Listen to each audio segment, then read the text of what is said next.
What can I say? What can I say about Chapter 17, which was very interesting, but... Did I tell you what? I told you what? I told you. The fight between Team 7 and the Shinju is going to be delayed. But apart from that, Chapter 17 was really excellent. Between Sarada, who is still tormented by the scene that Sumire made for her, between Yodo's character, which worries, Matsuri, who falls madly in love with Kanomaru, Kawaki, who beats Amato. Let's talk about this panel. Which is occupied by the infinite aura of Boruto and KASHIN Koji. This is definitely my favorite part of Chapter 17. Without further ado, let's begin this review of Chapter 17 of the best manga of all time, Boruto 2 Blue Vortex. Already, the chapter begins with Sarada's troubles. We see that she can't forget what Sumire told her about her feelings towards Boruto. I think Kishimoto insists on this fact because he teases us that this event is going to be very, very important for Sarada. I think this will play tricks on her and distract her from her fight against Ryu. But at the same time, it will transcend her hatred and frustration that she might start to have, which will help her increase the ocular power of her Mangekyo Sharingan. Then we see Ryu and Matsuri looking for Boruto. The interesting thing about this page is that Matsuri seems to be able to hear what the trees are saying from the depths of the earth in the desert. She confirms that she has extraordinary sensory abilities. Yodo confirms this to us by telling her teammates that it's a matter of time before Matsuri finds them. In the next 2 pages, Yodo will show us the extent of his tough character. First by showing us her courage, by saying that she is ready to do absolutely anything to save Shinki, even sacrificing her life. This reminds me of Naruto, who was ready to do anything to save his companions, for example, Gaara, Sasuke, Sakura, Hinata, etc. When Ayara tells him to calm down and not do anything stupid, Yodo starts getting angry with him and tells him to stop being protective, and that since it was Shinki, he had to be ready to take risks. Kanomaru interrupts their argument, and Yodo says that they are used to arguing like this, and that it will have no impact on the mission. This shows that they do not have a good cohesion between them, and that perhaps Shinki was the one who brought balance to the group of 3 that is Yodo, Ayara, and Shinki. After their argument, Kanomaru asks everyone if they remember the plan. Despite Mitsuki having doubts about the plan's success, they go forward and go meet the Shinjus. We expected there to be a first shot, a jutsu, a retort, but no, none of that. They'll just go talk to the Shinjus. Seeing Team 7 arrive, Matsuri completely loses her composure and is no longer able to think and speak properly.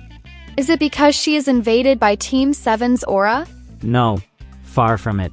Is this a new forbidden jutsu from Kanomaru that we are going to discover? No, still not. What is it then? What is it that terrifies Matsuri, aka a Shinju's, who is endowed with the chakra of JBI, the most powerful demon in the entire Narutoverse? She's just in love with Kanomaru.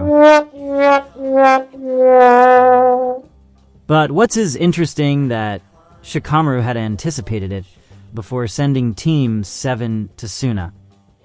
So he had a plan to take advantage of this situation, but above all, to take advantage of the true nature of the Shinju, who are wild beast cubs. Their plan was simple: coax the Shinju, play on Matsuri's feelings and Ryu's carelessness to separate them, and kill them more easily.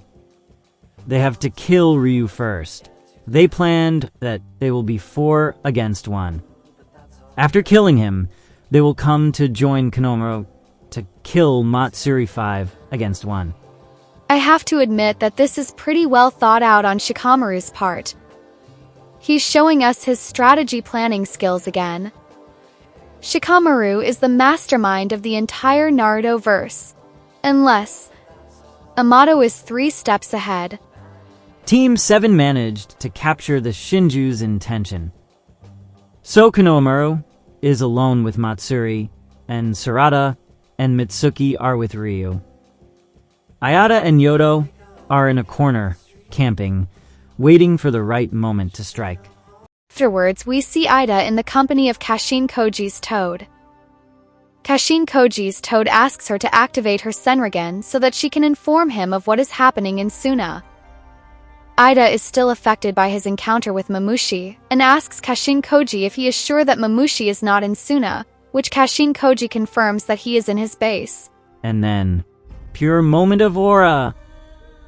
We see in the next page Boruto and Kashin Koji pausing in Orochimaru's old secret hideout, listening to what Ida is going to get from them as information about what is happening in Suna.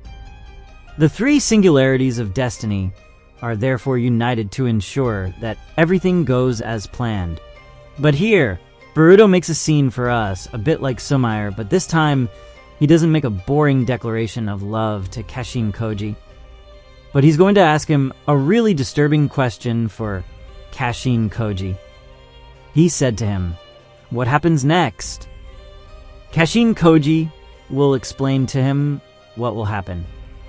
Basically, Shikamaru will continue to distract Matsuri and Sarada Mitsuki. Yodo and Ayada will manage to kill Ryu and join Shikamaru to take care of Matsuri.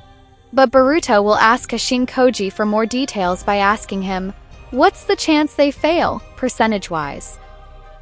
What Kashin Koji will answer him vaguely, not that high, which will not escape Boruto.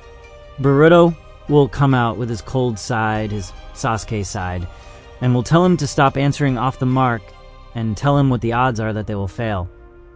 Kashin Koji will tell him that no matter what, he must not go to Suna. Because if he does, Jura will appear and kill Boruto on the spot. Boruto isn't convinced yet, don't you think? Definitely isn't. I think I have a theory about that, but we'll get to it in a future video, because I have a lot to say about that. Because guys, Kashin Koji is definitely not clear. I think he's a threat too, just as big as Amato. The next few panels will focus on Jura, who is at the bookstore. To make it short, Jura is going to buy books to educate himself. Konoha Ninja will inform that Jura is there, but Shikamaru will tell them to do nothing and leave him alone. To let him buy these books because he is not going to do anything wrong. Chapter 17 ends with Amato, who wanted to smoke a cigarette quietly, when all of a sudden, Kawaki takes him away and puts him against the wall. Kawaki threatens to remove his limiters, as everyone suspected. This is the scenario I predicted in my video on Kawaki, but I admitted that I thought more that Amato would flee. Definitely he is not as perceptive as I thought, unless that's part of his plan. Here is the end of the review. I hope you liked it. I'm sorry it took so long to come out. I hope it's not too serious. I tried to make it short because I have so much theory that I didn't want the video to be too long. I also wanted to leave some theory for future videos so as not to use up all the content that Ikemoto just gave us. Well, before leaving you, don't hesitate to subscribe to my channel so you don't miss my next theories. Hoping to see you again. Remember that Boruto is the best manga of all time.